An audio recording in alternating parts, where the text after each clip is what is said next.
Assalamualaikum warahmatullahi wabarakatuh. Seperti yang Ibu sampaikan semalam bahwa kita hari ini akan belajar mengenai penghentian aset tetap. Masih di bab aset tetap ya. Saya sangat support dan sangat mengapresiasi sama kalian.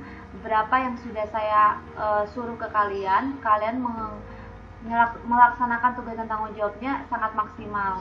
Dan saya apresiasi kepada kalian semua. Kalian pertahankan dan tingkatkan terus. Saya bangga jujur sama kalian hebat. Terima kasih anak-anak Ibu.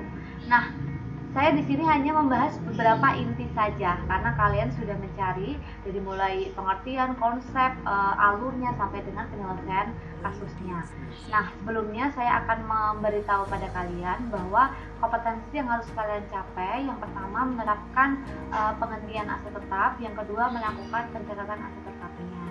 Nah, aset tetap ini juga saya akan membahas intinya saja ya, menyamakan persepsi yang kalian cari semalam. Penghentian aset tetap ini adalah memberhentikan pemakaian aset tetap dalam aktivitas perusahaannya. Nah, suatu aset yang diberhentikan ini pasti ada alasannya. Karena apa? Yang pertama karena mungkin manfaatnya dianggap semakin turun atau tidak bermanfaat lagi. Yang kedua mungkin umur ekonomisnya habis atau tidak efisien lagi. Nah, penghentian aset tetap ini ada dua yang perlu kalian ketahui. Yang pertama disingkirkan karena tidak bermanfaat. Nah, kita akan mengupas,nya kenapa ini bisa disingkirkan. Contoh, PT ABC ini memiliki mesin merek Toyota tipenya 549 Val AS. Diperolehnya pada bulan November 2010. Harga perolehannya 94 juta. Nah, pada tanggal 5 Agustus 2017, kondisi mesin tersebut rusak sehingga pemakaian dihentikan. Akumulasi penuntutannya 92 juta, biaya pemindahannya 1 juta. Nah, kalian diminta hitunglah kerugian akibat pemberhentian mesin dan bagaimana jurnalnya. Perlu kalian ketahui, harga nilai buku mesin ini dicari dengan cara harga perolehan dikurangi dengan akumulasi penyusutan. Harga perolehan kita 94 juta. Akumulasi penyusutan kita ada 92 juta. Artinya, harga buku mesin kita senilai 2 juta. Nah, selanjutnya kita cari biaya pemindahannya. Biaya pemindahannya ini senilai 1 juta. Nah, harga buku mesin ditambah biaya pemindahan itu mengakibatkan sebuah kerugian. Jumlah kerugian kita mencapai 3 juta. Nah, setelah kita tahu kerugian itu, kita selanjutnya membuat jurnalnya. Kita buat jurnalnya dengan cara akumulasi penyusutan kendaraan senilai 92 juta, rugi penghentian asetnya senilai 3 juta.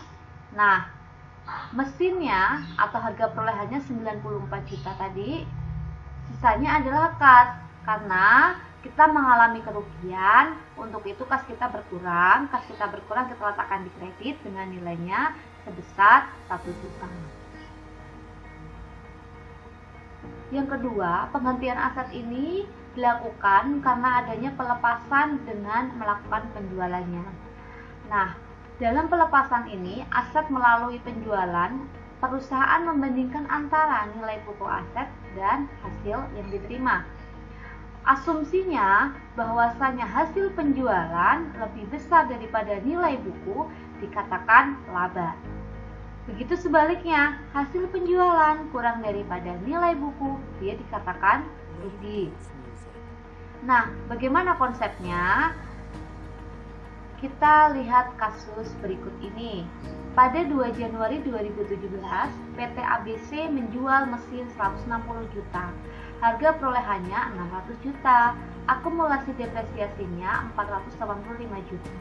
Depresiasi untuk 1 bulan 5 juta. Nah, PT ABC ini mencatat beban depresiasi dan memutakhirkan akumulasi depresiasinya sampai 1 Januari 2017. Buatlah jurnal dan apakah si perusahaan ini mengalami kerugian atau mengalami laba. Untuk kita tahu bagaimana jurnalnya, kita di sini sudah ada beban depresiasi. beban depresiasinya ini dimutakhirkan menjadi akumulasi sampai 1 Januari. Berarti beban depresiasinya senilai 5 juta, akumulasinya senilai 5 juta. Nah, kita akan menghitung berapa sih laba atau ruginya. Nah, dengan cara biaya perolehan dulu kita cantumkan senilai 600 juta ya. Lalu akumulasi depresiasi mesinnya senilai 485 juta ditambah dengan depresiasi tahun 2017 5 juta. 485 tambah 5 juta 490.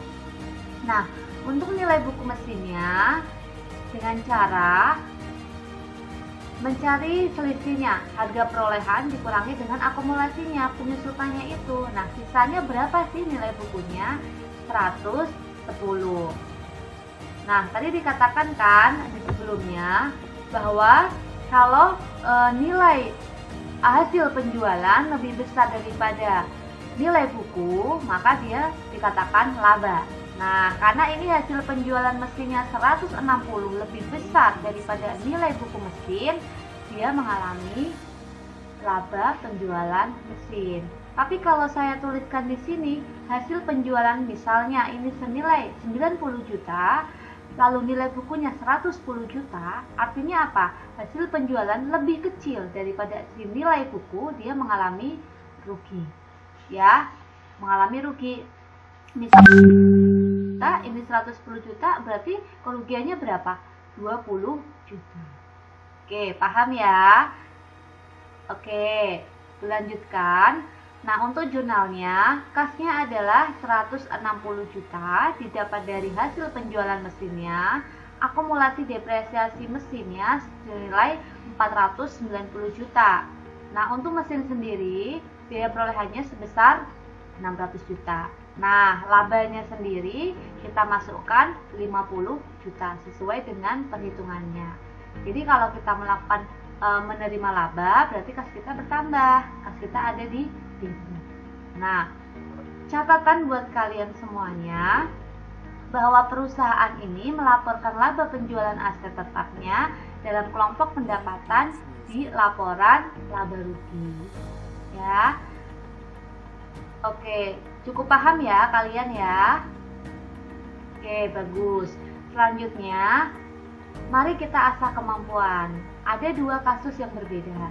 Silakan kalian perhatikan seperti yang Ibu sampaikan di awal.